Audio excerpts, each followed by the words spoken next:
ማርኬና ቤዚ ዛሬ አልመጡም። ትናንትና በተሰራው ቪዲዮ ላይ ማለት ነው። ወደ መጨረሻው አካባቢ ቤዚ ጥሩ ስሜት አልነበረም የነበረችው።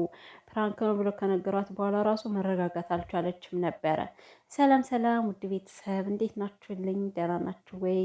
ሁሉ ሰላም ነው? ሰላማችሁ ይብዛ ውዶችዬ፣ ውድ ቤተሰብ ማለት ነው። ያው ማርኬና ቤዚ እንግዲህ አውቃለሁ እየጠበቃችኋቸው እንደዋላችሁ፣ በተለይ ደግሞ ያው የትናንቱን መጨረሻ ለማየት ማለት ነው እና እኔ ራሴ እያየዋቸው ነበረ። እንዴ ሰዓታቸው ሲያልፍ ራሱ ተስፋ አልቆረጥኩም። ያው አንዳንድ ያለ አይደለ ሰዓት አሳልፈው ራሱ ዱብ የሚሉበት ቀን አለና ማለት ነው። ነገር ግን ያው አልመጡም። እኔ ተስፋ ቆርጫለሁ። ተስፋ ስለቆረጥኩ ነው ራሱ ቪዲዮ እየሰራ ያለሁትና ብቻ የኔ ውዶች በሰላም ይሁን። እናንተ ግን እንዴት ናችሁልኝ? ውድ ቤተሰብ አይዞን አይዞን፣ አትጨነቁ። እህቴ እንግዲህ በሌላ በሰራሁት ቪዲዮ ላይ እንዴት ዋልሽ ማሬ፣ ደብሮኛል፣ ልጆቹ ቀሩ እኮ ታማ አይሁን እንጂ ብላኛለች ማለት ነው። እና የኔ ውድ እህቶች አይዟችሁ፣ ያው ጭንቀታችሁ ይገባኛል እኮ ያው ብዙ ጊዜ ነግሬያቸዋለሁ። እንደዚህ በተደጋጋሚ እየመጡ የተለመዱ ሰዎች የምር አንድ ቀን ሲቀሩ በጣም ከባድ ነው ስሜቱ። ምን ሆነ የሚለው ጭንቀት ስላለ ማለት ነው። እና ይገባኛል እንደሚደብራችሁ እንደሚጨንቃችሁ ማለት ነው። ግን ደግሞ አይዞን፣ ያው ተስፋ ከማድረግ ውጭ ሌላ ምንም ነገር ማድረግ አንችልም። በነገራችን ላይ ቤዚና ማርኬ ብዙ ጊዜ እንቅስቃሴያቸው ዩቲዩብ ላይ ብቻ ነው። ቲክታክ አላቸው ምናምን፣ በዛ እንደ ሰው ራሱ አይሳተፉም።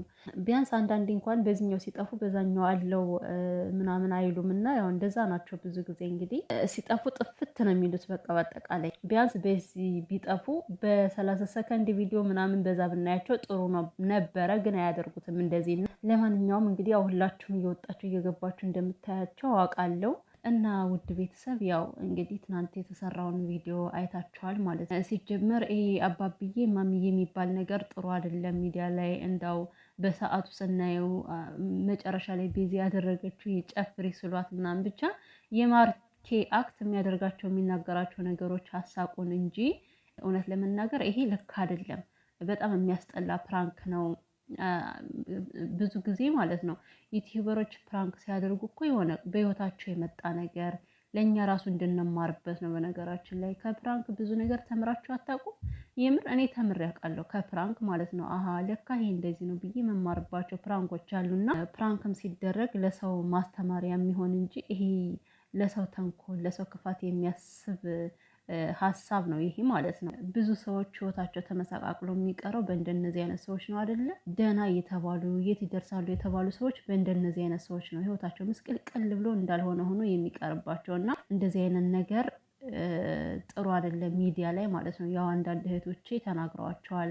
ጥሩ አይደለም፣ ለምንድነው በሃይማኖታቸው እንደዚህ የምታደርጉ አትቀልዱ ብለው ተናግረዋቸዋል። እንደዚህ አይነት ምክር ድጋሚ በእንደዚህ አይነት ነገር እንዳይሰሩ በጣም ነው የሚረዳቸው። እኔ እንዳውም ሳቅ ሲበዛ እንዴት በቪዲዮ ሀሳብ አልሰጡበትም እያልኩ ነበረ። ማርያምን ነው የምላችሁና ግን አየውኝ አለፍ አለፍ እያልኩ ሳይ አለ ኮሜንት ምክር የተሰጣቸው ማለት ነው። ስለዚህ ማርኬ ያው ደጋግመዋል ይህን ነገር፣ ድጋሚ ግን ሶስተኛ ባታደርገው በጣም ደስ ይለኛል። ምክንያቱም ትምህርት የለውም፣ ይሄ ትምህርት የሌለው ነገር ነው ያመጣችሁት። ሲቀጥል ደግሞ ውዶቼ አሳሳቢ የሆነው እህቴ ራሱ አሟት እንዳይሆን እንጂ ያለችኝ ወድ አይደለም። በነገራችን ላይ ያውቃለሁ ወደሽ አይደለም። ምክንያቱም ቤዚ በጣም ድንጋጤ ውስጥ ነበረች። ሲቀጥል ደግሞ መጨረሻው ላይ በቃ ልቧ ልትወጣ ነው የቀረበችው። በጣም ደንግጣለች እና ከቀልቧ ሁላ አልነበረችም። በጣም ያስደነግጣል። እኔ ደግሞ ምን እንዳሰብኩ ታውቃላችሁ? ያው ቤዚ አሁን አዲስ ቤት ነው የተከራየችው፣ ብቻዋን ነው እያደረች ያለችው። እንኳን እንደዚህ አይነት ነገር አይታ ደንግጥ አይደለም ማለት ነው ነገሩን እስከምትለምደው ድረስ ማታ ላይ ብዙ እንቅልፍ ላተኛ ትችላለች። ስለዚህ እንደነዚህ አይነት ነገሮች ሆነ በህልሟ መጥተው የሚረብሿት አይነት ነገር መሰለኝ። በቃ ሳስበው ማለት ነው ካደነጋገጧ ከኋኗ ስታዩት ደግሞ በእርግጠኝነት ያ ነገር እንደሚመጣባት በቃ አሰብኩኝ ተኝታ ማለት ነው። ግን ደግሞ አሟት ነው የሚለው እንግዲህ ፈጣሪ ያውቃል። አሟታል ብዬ እንኳን አላስብም። ያው ድንጋጤ ውስጥ ስለሆነች ነው። ዛሬም ለመረጋጋት ይሆናል። እንደገናም ደግሞ ማርኬ ያው መጀመሪያ ላይ ትናንት ቪዲዮ ሰራ ነግሯችሁ የለ አንዳንድ ነገሮች በቃ ሁሌ ተስተካክለው አይቀርቡም። እና ለዛ ነው ሰዓታችንን እንኳን አንዳንዴ የምናዛባባችሁ ነገሮች በትክክል ስለማይሆኑልን ነው። አንዳንዴ እንደዚህ ያጋጥማል እያለ ሲናገር ነበረ ማለት ነው። እንግዲህ የራሳቸው ምክንያት ሊኖራቸው ይችላል፣ ያልተመቻቸው ነገር ሊኖር ይችላል። ያልመጡበት ግን ደግሞ አሟት ሊሆን ወይ ምን ሆነ ይሆን ወይ ብላችሁ አትጨነቁ ማለት ነው። ብቻ ያው እናንተ መልካም ምኞት ነው የሚጠበቅባችሁ ውዶች፣ ምክንያቱም በማናውቀው ነገር መጨነቅ ከባድ ስለሆነ ብዬ ነውና ያው ካደነጋገጧ አንጻር አጨራረሱ ልክ ስላልነበረ መጨረሻ ላይ ደግሞ ፕራንክ ነው ካላት በኋላ ራሱ በጣም ነው ያስደነግጣት። አብሶ ከመጀመሪያው የመጨረሻው ነው የባሰ ማለት ነው። ካወቀች በኋላ ራሱ እነዛ ሁለት ሰዎች ጮሆ ሲመጡባት በቃ ገደል ነው የገባችው እና ነገ በሰላም እንደሚመጡ ተስፋ አደርጋለሁኝ። ሲጀመር ይሄ እምነትን የሚጻረስ ነገር አስፈላጊ አይደለም በእውነቱ ማለት ነው። በምንም አይነት ሊደገፍ የማይችል ስራ ነው እና የኔ ውድ ቤተሰቦች አይዞን፣ አትጨነቁ። ነገ በተስፋ እንጠብቃችኋለን። ያው ይነጋል፣ አይዞን። እሺ የኔ ውዶች እና መልካም ቆይታ ይሆንላችሁ። ባይ ባይ። ቪዲዮውን ደግሞ ላይክ እያደረጋችሁ